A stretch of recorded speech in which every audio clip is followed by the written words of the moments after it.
로마서 14장 5절에서 8절 말씀, 로마서 14장 5절에서 8절 말씀, 신약성경 258면 말씀입니다. 제가 봉독해 드리도록 하겠습니다. 어떤 사람은 이 날을 저날보다 낮게 여기고 어떤 사람은 모든 날을 같게 여기나니 각각 자기 마음으로 확정할지니라. 나를 중히 여기는 자도 주를 위하여 중히 여기고 먹는 자도 주를 위하여 먹으니 이는 하나님께 감사함이요 먹지 않는 자도 주를 위하여 먹지 아니하며 하나님께 감사하느니라. 우리 중에 누구든지 자기를 위하여 사는 자가 없고 자기를 위하여 죽는 자도 없도다. 우리가 살아도 주를 위하여 살고 죽어도 주를 위하여 죽나니 그러므로 사나 죽으나 우리가 주의 것이로다. 아멘. 사랑하는 성도님들, 여러분이 가장 좋아하는 음식은 무엇입니까? 이 세상에는 맛있는 게 너무나 많죠. 정갈한 밥상 한 차림, 이런 것부터 시작해서 우리나라 전통의 떡갈비나 구이 종류도 많고, 또 이제 저기 조금만 더 동쪽으로 일본으로 가면 얼마나 맛있는 초밥이 많습니까? 초밥의 메이저리그 회에 관해서는 우리가 일본을 따라갈 수가 없습니다. 그리고 저쪽으로 서쪽으로 좀 더 가면 무엇이 있죠? 영원한 스테디셀러인 짜장면과 탕수육의 조합이 우리를 기다리고 있습니다. 거기서 조금 더 서쪽으로 가면 무엇이 나옵니까? 이탈리아가 나와서 이제 우리를 스파게티와 피자로 유혹을 합니다. 이 세상에는 너무나 맛있는 음식이 많이 있습니다.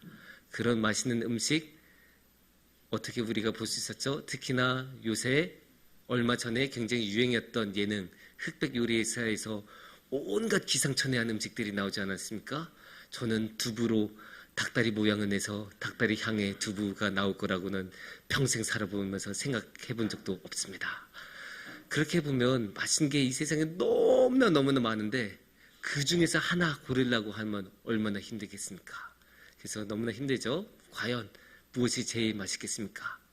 그래서 저한테 누군가 물어봐서 목사님, 이 세상에서 제일 맛있는 게 무엇입니까? 라고 하면 저는 딱 한 몇 시간 동안이나 묵상을 해야 될 것입니다. 하지만 제가 자신 있게 대답할 수 있는 건 있습니다. 무엇이 맛있냐라는 질문에는 제가 대답을 할 수는 없지만 한 가지는 명확하게 말씀드릴 수 있어요. 그것보다 더 중요한 것, 무엇을 먹느냐보다 더 중요한 게 있다. 제일 중요한 것은 누구와 함께 먹느냐입니다. 그 사진을 한번 보여주시면 좋을 것 같아요. 이게 몇 년 전에 있었던 사진이에요. 몇 년 전에.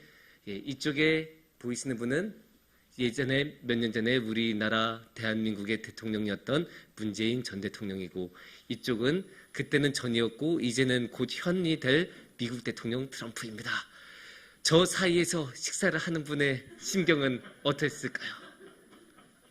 원래 저런 자리가 계획된 게 아니었대요. 그런데 갑자기 트럼프 대통령이 나는 군인들하고 같이 한번 밥을 먹어보고 싶다 라고 하면서 졸지에 통역병인 자신도 끌려가서 저렇게 두 양국의 대통령 사이에서 식사를 하게 됐는데, 이 통역병은 먹는데 이게 우리가 그런 말을 하지 않습니까? 입으로 들어간지 코로 들어간지 모른다. 정말로 시공 밖으로 넘어가는 듯한 그런 느낌을 받았다고 합니다. 그렇게 보면 확실히 무엇을 먹느냐는 부차적인 것 같아요. 정말로 중요한 것은 누구와 먹느냐입니다. 근데 이게 비단 음식만 그렇겠습니까? 우리 인생도 그래요. 우리 인생도 결국 무엇 하느냐만큼이나 중요한 게 누구와 함께 하느냐입니다. 누구와 함께하고 누구와 그것을 하느냐가 더 중요할 수가 있어요. 이게 정말로 사랑하는 사람하고 데이트하러 갈 때는 아무리 재미없는 영화도 그 영화관에서 보게 돼요. 하지만 정말로 싫어하는 사람이라면 그 몇 년간이나 기다린 영화라도 그 영화관에 안 가요. 보러 가지 않게 되죠. 그만큼 누구와 함께 하느냐가 결정적이에요.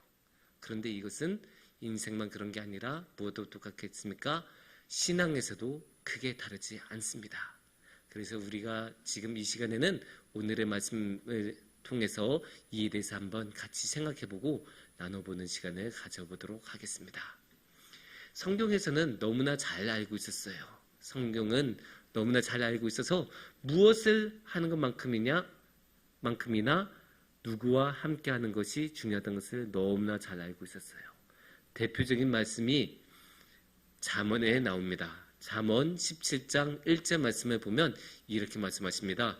마른 떡 한 조각만 있고도 화목하는 것이 재욱이 집에 가득하고도 다투는 것보다 나으니라. 이만한 먹을 수도 없는 다 말라 비틀어져서 이빨도 안 들어가는 그런 떡 하나 가지고 있는 게 고기가 이만큼 산처럼 쌓여 있어도 맨날 싸우는 가족하고 같이 밥 먹는 것보다는 차라리 그 말라 비틀어진 떡 한 조각이 더 낫다라고 성경은 말씀하고 계시는 거예요. 이와 비슷한 말씀이 있어요. 잠언 20장 9절 말씀을 보시면 이렇게 말씀하십니다. 다투는 여인과 함께 큰 집에서 사는 것보다 움막에서 사는 것이 나으니라. 오늘 식으로 말하면 강남의 56평 아파트에서 지내는 것보다, 그렇게 지내도 그 안에 그 가정에서 맨날 싸움이 있고 가정폭력이 있으면 그런 강남 아파트에서 사는 것보다 차라리 고시원이나 그런 데서 지내는 게 나을 수 있다라고 말씀하시는 게 오늘의 이 잠언의 말씀입니다. 이게 너무나 명확해요. 왜냐? 괜히 싸움이 계속 있고 화목하지 않고 충돌이 있고 갈등이 계속 있으면 그 어떻게 계속 기도를 할 수 있겠어요? 그 마음에 어떻게 평안이 있겠어요? 어떻게 하나님을 바라볼 수 있겠어요? 하나님 앞에 기도 좀 하려고 하면 시비 걸고, 하나님 앞에서 기도 조금 하려고 하면 싸움이 나고, 그렇게 하면 당연히 하나님을 바라볼 수도 없고 신앙생활도 불가능할 것입니다. 그러니 이렇게 안 좋은 관계에서 살아가느니 좋은 관계를 가져도 물질적인 것은 조금 더 적은 게 낫다라는 게 성경의 말씀이고 성경의 의견입니다. 이와 비슷한 맥락에서 오늘의 말씀 로마서 14장 말씀도 말씀을 전하고 있습니다. 14장 5절 말씀에서는 이렇게 말씀하고 계십니다. 어떤 사람은 이 날을 전날보다 낮게 여기고 어떤 사람은 모든 날을 같게 여기나니 각각 자기 마음으로 확정할지니라. 이날 저날 무엇이 좋을까? 이거 보면 우리 뭐가 생각납니까? 우리나라도 전통적으로 길일, 흉일 따지지 않았습니까? 어떤 사람은 막 통 흔들면서 막 뽑기도 하고, 용한 사람한테 가서 결혼식 날짜 언제 한 게 좋습니까? 물어보기도 하고, 이사 날짜 물어보기도 하고, 뭐 그런 거 많이 하지 않습니까? 우리나라도. 근데 특이한 게 사실 이거 딱 보면 우리 관점에서는 지금 그게 미신이잖아요. 근데 바울은 이 로마서에서 그거를 그렇게 막 싹둑 잘라서 하지 말라 그런 식으로 이야기를 하지 않는 모습을 볼 수 있어요. 왜냐? 다음 절 6절에서 이렇게 말씀을 하시기 때문입니다.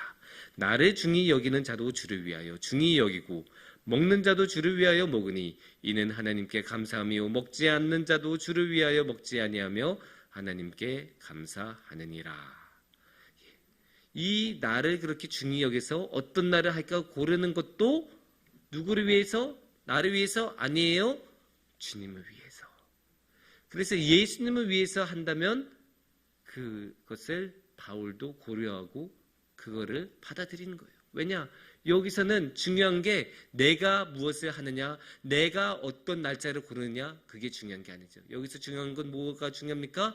내가 누구를 위하여, 내가 주님을 위하여 한다는 것이 핵심인 거죠.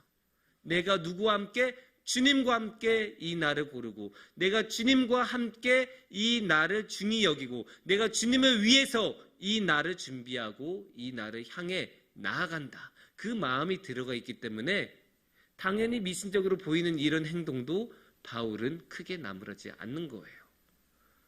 그러니까 중요한 게 무엇이 중요하겠습니까? 날이 중요하겠습니까? 아니에요. 그 날 뒤편에 있는 그 날을 위한 목적, 그 날은 무엇을 향하고 있습니까? 주님, 예수님, 우리의 하나님을 위한다는 게 가장 중요하다고 우리는 볼 수 있습니다. 그런데 이제 궁극적으로 이렇게 우리는 하나님을 너무나 중요하게 여기지만 여기서 로마서 말씀은, 오늘의 말씀은 한 걸음 더 나아갑니다. 어떻게 나아가냐 볼 수 있는데 그거는 7절, 8절 말씀을 보시면 알 수 있습니다. 7절에서는 이렇게 말씀하십니다. 우리 중에 누구든지 자기를 위하여 사는 자가 없고 자기를 위하여 죽는 자도 없도다. 8절 말씀이요. 우리가 살아도 주를 위하여 살고 죽어도 주를 위하여 죽나니 그러므로 사나 죽으나 우리가 주의 것이로다. 참으로 인상적인 말씀이에요. 여기서는 이제는 날 정도가 중요한 게 아니에요. 내가 무엇을 하느냐가 중요한 게 아니에요. 여기서는 이제 무엇을 겁니까? 삶과 죽음을 거는 거예요. 내가 살아도 누구를 위하여? 주를 위하여. 내가 죽어도 누구를 위하여? 주를 위하여. 여기서는 이미 내 목숨 같은 건 그렇게 중요하지 않아요. 그러니까 날이 뭐가 중요하냐? 날 같은 뭐 구체적인 것, 무엇을 하느냐 같은 구체적인 것, 무엇을 먹느냐, 어떤 집에서 사느냐, 그런 구체적인 물질적인 그런 것들은 이미 넘어선 단계예요. 왜냐? 그보다 더 궁극적이고 가장 근본적인 생명과 죽음을 누구한테? 하나님 앞에 가져갔기 때문이에요. 그래서 여긴 이 말씀은 너무나 힘이 있고 너무나 강력해요. 특히 이렇게 첫 번째로 강력한 이유는 왜 그러겠어요? 이제는 더 이상 내 힘이 아니기 때문이에요. 내 힘으로 사는 게 아니죠. 앞에서 7절에서 분명히 말했잖아요. 나를 위해서 더 이상 살지 않는다라고 했잖아요. 어느 누구도 나를 위해서 살지 않는다. 그럼 누구를 위해서 사는 겁니까? 하나님 위해서 사는 거죠. 이 하나님 위해서 살 때는 무엇도 아깝지 않습니까? 목숨도 아깝지 않아요. 왜냐? 하나님 위해서 죽을 수도 있기 때문에. 하나님을 위해서 죽을 수도 있다는 건 더 이상 내 목숨을 아끼지 않는다는 것입니다. 그래서 우리는 이렇게 사실 우리가 평소에 살아가면 항상 욕심에 매여서 살거든요. 그래서 이제 조금만 뭘 하도 이걸 어떻게 하면 내 이득으로 가지고 갈까? 이게 어떻게 하면 나한테 조금 더 이익이 될까? 어떻게든 우리 쪽으로 끌고 오는 그런 습성을 가지고 있는 게 우리들인데, 이렇게 그런 작은 것들, 작은 이익, 작은 물질적인 것들에 사로잡히지 않고 어디에 사로잡혀요? 누구와 함께라는 질문을 통해서 하나님과 함께 한다면, 그러면 어떻게 됩니까? 이 작은 이익을 넘어가고 초월해서 나의 목숨마저도, 나의 생명마저도 하나님께 드릴 수 있는 그 위대함으로 나아갈 수 있는 거예요. 이러면 완전히 달라지죠. 인생의 목표가 달라져요. 인생의 방향이 달라져요. 여기서부터는 이제 더 이상 작은 것들, 눈앞에 보이는 것들에 신경 쓰지 않아요. 뭘 신경 씁니까? 오직 주님만 보는 겁니다. 그러니까 여기서 이제 두 번째가 나타나는 거예요. 원래 우리는 어떻게 살아갑니까? 항상 무엇을 어떻게 할까? 어떻게 하면 그것을 해낼 수 있을까? 그런 방법들, 뭐 어떻게든 한번 꼼수 부려보고 기교를 부려서 그렇게 상황을 이겨내고 이득을 얻어내는 그런 것들을 해내려는 경우도 많고, 그거 하나, 이 물 하나 얻으려고 하고 돈 조금 더 벌려고 하고 그런 것들, 작은 것들에 집착해서 무엇을 어떻게 할까? 그거에만 집중해서 완전히 매여 있다가 이제 그것을 완전히 넘어서고 다 내려놓고 정말 주님을 위해서, 아니 주님을 위해서 살고 주님을 위해서 죽을 때라면 그런 무엇과 어떻게가 뭐가 중요하겠습니까? 더 이상 그런 것에 집착을 하지 않는 거예요. 그럴 때는 더 이상 눈앞에 있는 것에 집중하지 않고 그 눈앞에 있는 것을 넘어 있는 우리 주님을 바라보게 되는 거죠. 그리고 그때는 드디어 자신을 비울 수 있게 되는 거예요.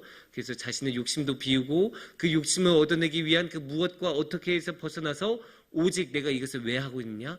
오직 하나님과 함께하기 위해서, 그 관계, 하나님과의 관계를 붙잡기 위해서 모든 것을 신경 쓰기 시작하는 거예요. 그것을 위해서는 내 인생도, 내 목숨도, 내 생명도 조금도 중요하지 않고, 그렇다고 반드시 죽을 이유도 없어요. 왜냐? 죽는 것도 하나님을 위해서이기 때문에. 꼭 죽어야 하는 거 아니에요? 살아서 하나님을 위해서 한다면 그걸로 충분한 거예요.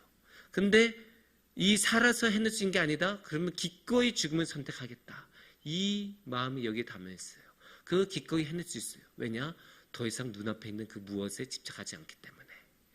나는 하나님과 함께하는 게 훨씬 더 중요하기 때문에, 하나님과의 관계를 붙잡고 하나님과 함께 살아가는 게 훨씬 더 중요하기 때문에, 내가 저 으리으리한 집에서 제육을 먹으면서 살아가는 것보다 저 광야의 움막에서 아무것도 못 먹다시피 하는 것이라도 그 안에 하나님과 함께하고 있다면 그것이 훨씬 더 행복하고 기쁜 일이기 때문에 기꺼이 그 모든 것을 내려놓고 버리고 나아갈 수 있는 거예요.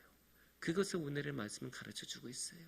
중요한 거는 우리가 무엇을 하느냐가 아니에요. 중요한 거는 어떤 날을 선택하느냐가 아니에요. 중요한 거는 무엇을 먹느냐가 아니에요. 중요한 거는 누구와 함께 하느냐고, 누구를 위해서 하느냐고, 누구를 향해서 가느냐고, 누가 내 마음 안에 있느냐. 그거를 우리가 결국 봐야 하는 거죠. 궁극적으로 우리가 가장 소중하게 여기는 분이 무엇이냐. 우리가 다른 것들을 모두 포기했을 때 마지막에 그럼에도 불구하고 이것만큼은 포기할 수 없습니다라고 말하는 그 무엇. 그래도 우리가 그 안에서 십자가로 붙들고 있다면 우리는 그래도 가장 주님을 소중하게 여기는 것이고, 그때야말로 우리는 주님을 위하여 살 수 있고 주님을 위하여 죽을 수 있습니다 라고 고백할 수 있는 것이겠죠. 사랑하는 성도님들, 우리는 살아가면서 참 많은 일을 합니다. 참 많은 일을 해야 합니다. 우리는 먹기도 해야 되고 사기도 해야 되고 그런 돈을 벌기 위해서 일도 해야 되고 여러 가지 일을 우리는 하면서 살아갈 수밖에 없습니다. 그렇게 살아가다 보면 하나님도 있고 모든 이 세상의 흐름에 휘말려서 휘둘려서 살아가기가 너무나 쉽습니다. 그래서 우리가 눈앞에 있는 이득에 눈이 멀기도 하고 그런 것에 급급하고 조급해져서 다른 무엇도 생각하지 못한 경우도 많습니다. 그럴 때일수록 우리는 잠시 멈추고 우리의 안을 다시 한번 살펴보면서 내가 지금 무엇을 하고 있는가? 내가 지금 눈앞에 있는 저거 하나 갖고 싶은 게 내 인생의 목표인가? 아니면 내가 누구와 함께 하는가를 생각하는 게 더 중요한가? 누구와 함께, 하나님과 함께 하는 게 나한테 제일 중요한가? 하나님은 내 마음속 가장 깊은 곳에 모시고 내 모든 것을 주님을 위하여, 살아도 주님을 위하여, 죽어도 주님을 위하여 그렇게 하고 있는가? 그거를 우리가 마음속으로 다시 한번 돌아보고 또 돌아보고 또 돌아보면서 우리의 마음을 씻고 또 씻어야 할 것입니다. 물론 우리가 처음부터 바울처럼 이렇게 위대한 모습, 죽어도 살아도 주님 위해서 하는 그런 모습을 보이는 것은 쉽지 않아요.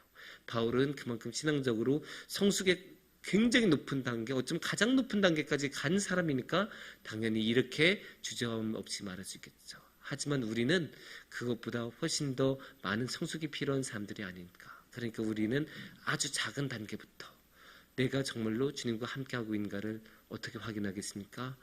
매일의 10초, 30초의 기도를 통해서, 1분의 기도를 통해서, 잠시 한 장이라도 성경 말씀을 읽은 것을 통해서, 잠시라도 예배를 드린 것을 통해서 그렇게 우리는 하나님 앞에 나아가고 하나님과 함께하면서 오직 주님만을 바라보는 그런 삶을 누리시기를 축원합니다.